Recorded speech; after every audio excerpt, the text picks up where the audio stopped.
Buenas noches, soy Tomás Guevara, y este es el canal Reescribiendo la Realidad. Nuestro propósito es ayudarte a recordar tu divinidad.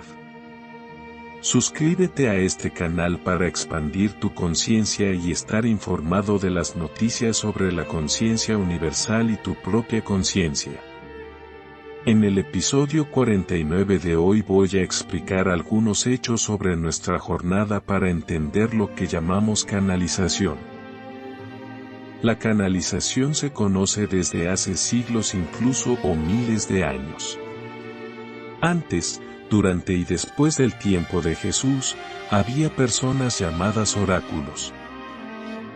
La palabra oráculo proviene del verbo latino re, hablar, y se refiere correctamente al sacerdote o sacerdotisa que pronuncia la predicción. En el uso extendido, oráculo también puede referirse al sitio del oráculo y a las expresiones oraculars mismas, llamadas tresme en griego. Se pensaba que los oráculos eran portales a través de los cuales los dioses hablaban directamente a las personas. En este sentido, eran diferentes de los videntes, que interpretaban las señales enviadas por los dioses a través de señales de aves, entrañas de animales y otros métodos diversos. Los oráculos más importantes de la antigüedad griega fueron Pictia, sacerdotisa de Apolo en Delfos, y el oráculo de Diouni y Zeus en Dedoune en Epiro.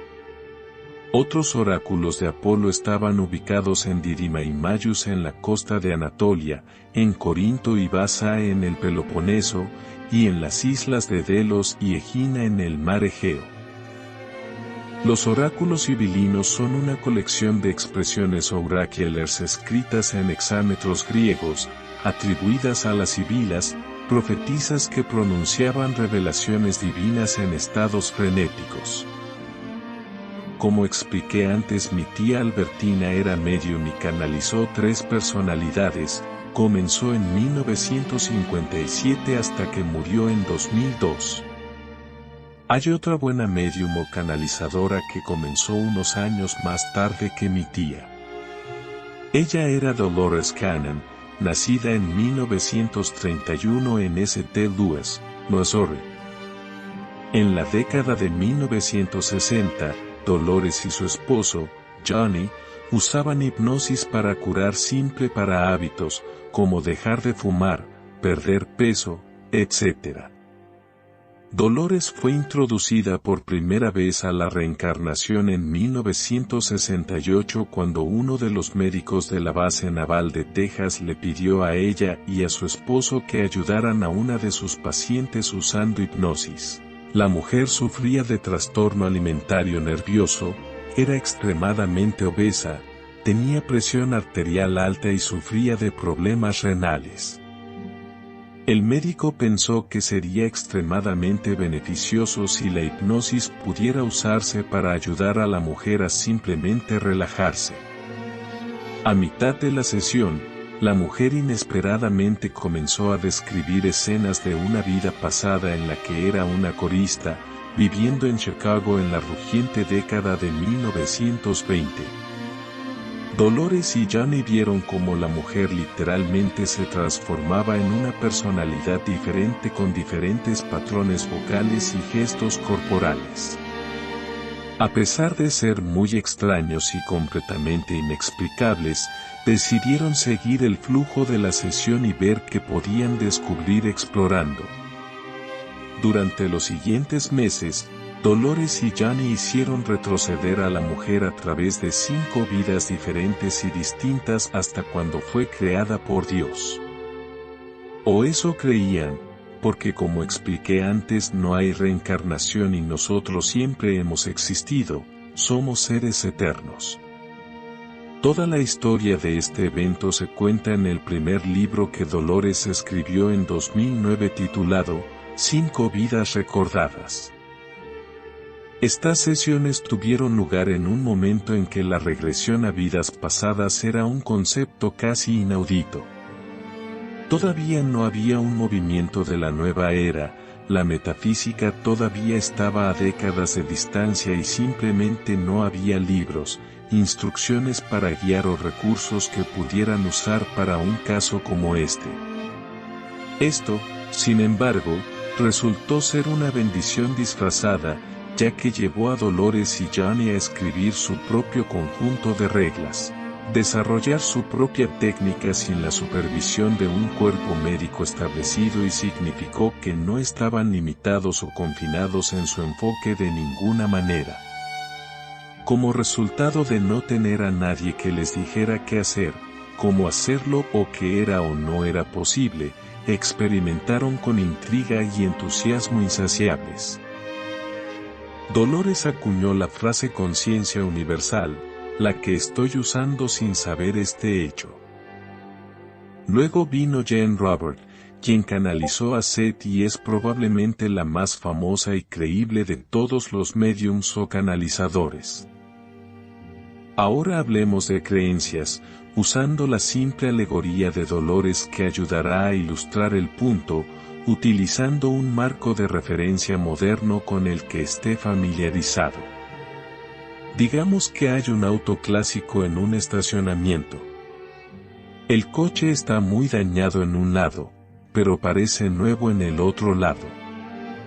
Dos personas que pasan por el estacionamiento caminan junto al automóvil, una a cada lado. El punto de vista de una persona es desde el lado malo, uno desde el lado bueno. Mientras caminan, cada uno ve el automóvil, hace un juicio y forma creencias claras, absolutas y sólidas sobre la condición del automóvil. Debido a sus puntos de vista limitados, cada uno se queda con creencias totalmente diferentes sobre el automóvil. Y la creencia de cada persona se opone y contradice a la del otro.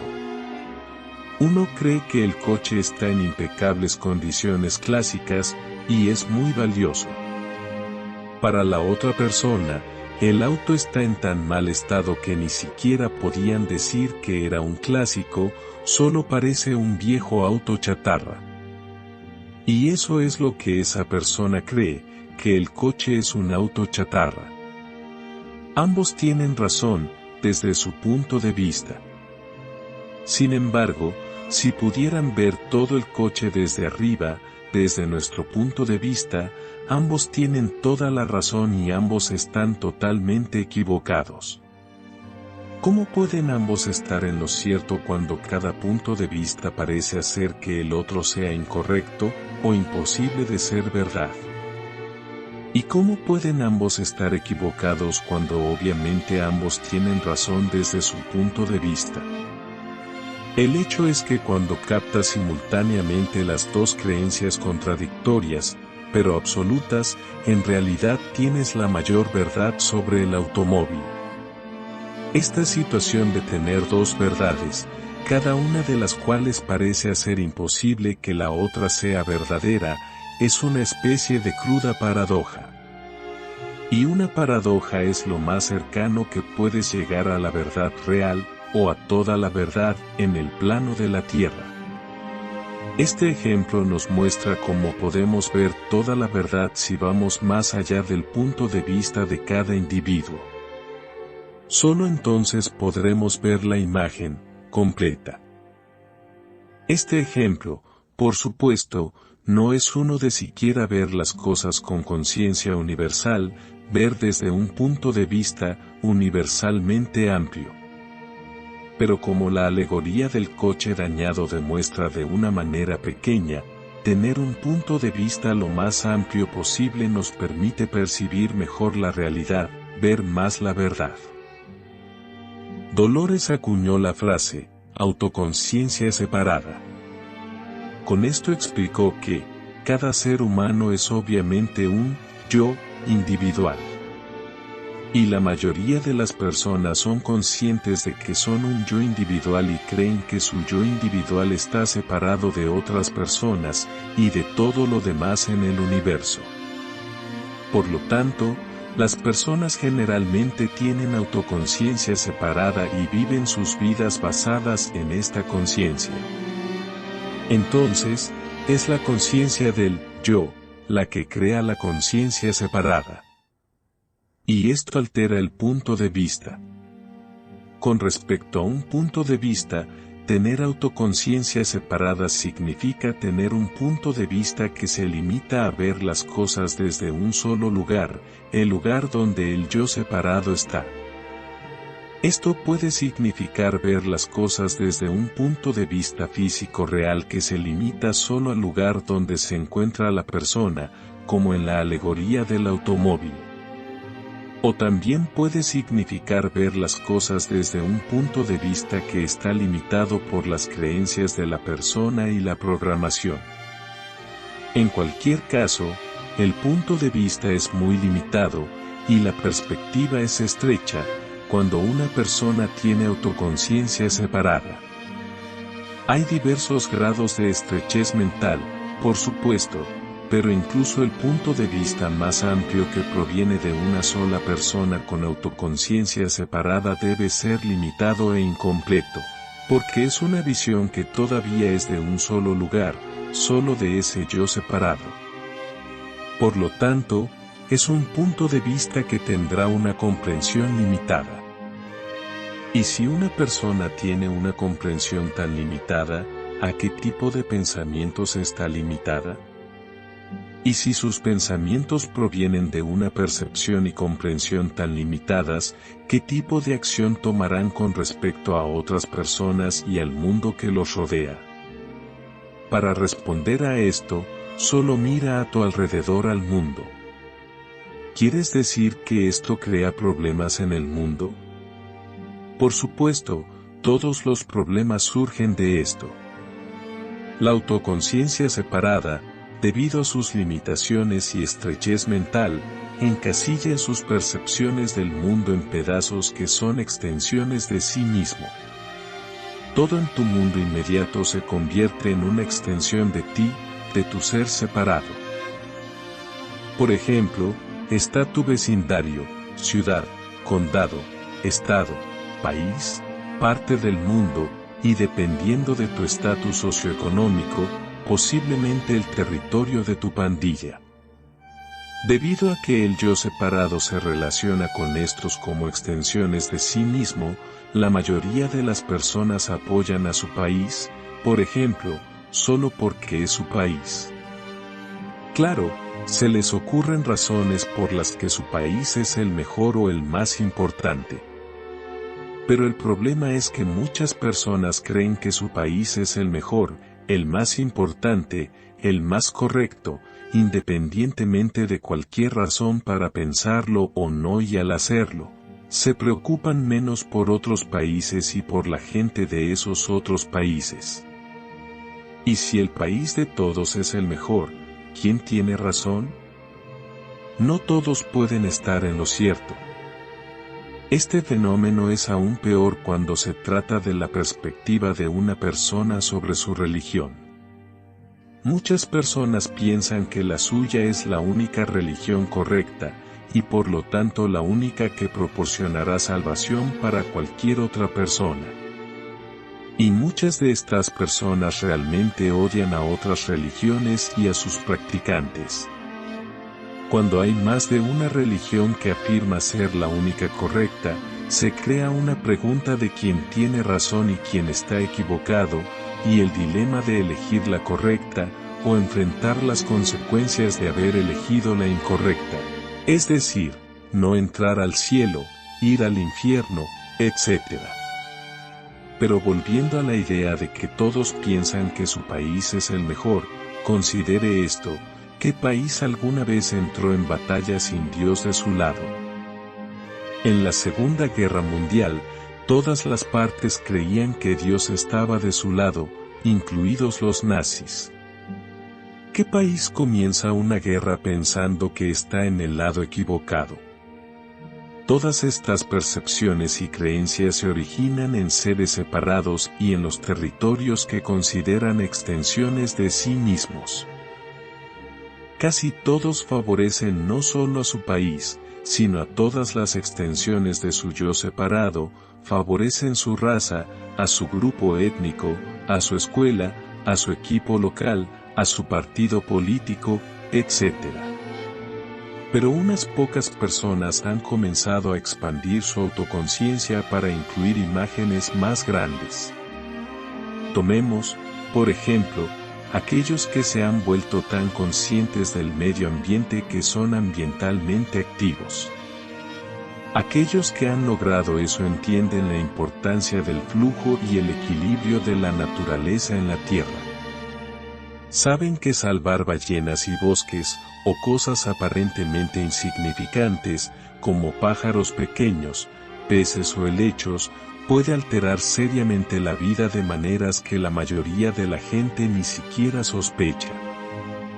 Muchos de los que son verdaderamente conscientes del medio ambiente han trascendido parte de su conciencia separada, y por lo tanto algo de su egocentrismo y egoísmo. Por lo tanto, preservar la integridad del medio ambiente es más importante para ellos que muchas de las comodidades o inconvenientes como el reciclaje, el uso de energía, etc. Hay una historia sobre un hombre de montaña de los Estados Unidos llamado Grizzly Adams que se relaciona con esto. Cuando un castor construyó una represa en el arroyo junto a su cabaña, amenazando con inundar su cabaña, se mudó y construyó una nueva cabaña en lugar de perturbar la presa de los castores. Esto todavía era conciencia limitada, pero qué maravillosa expansión de la conciencia.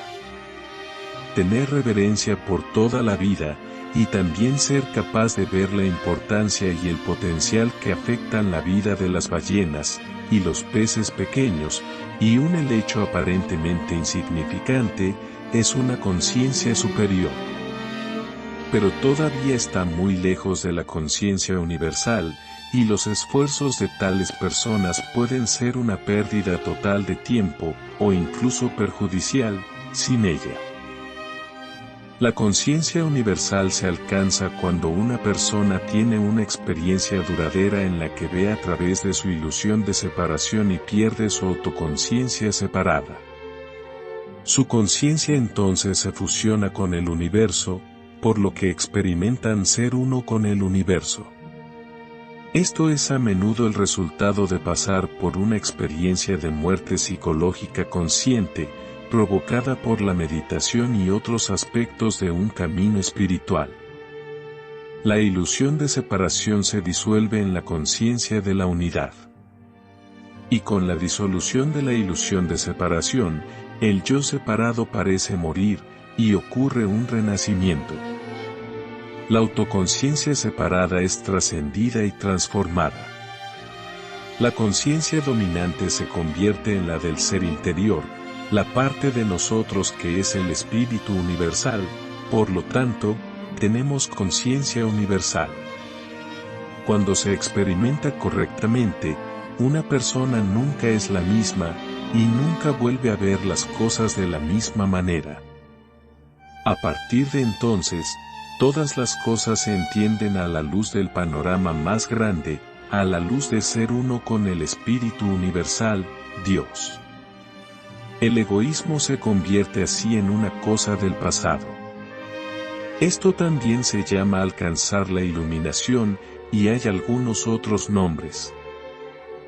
Esta es una bonita alegoría, pero no está exenta de distorsiones. En el siguiente video te voy a dar una mejor analogía. No olvides suscribirte a este canal para estar bien informado.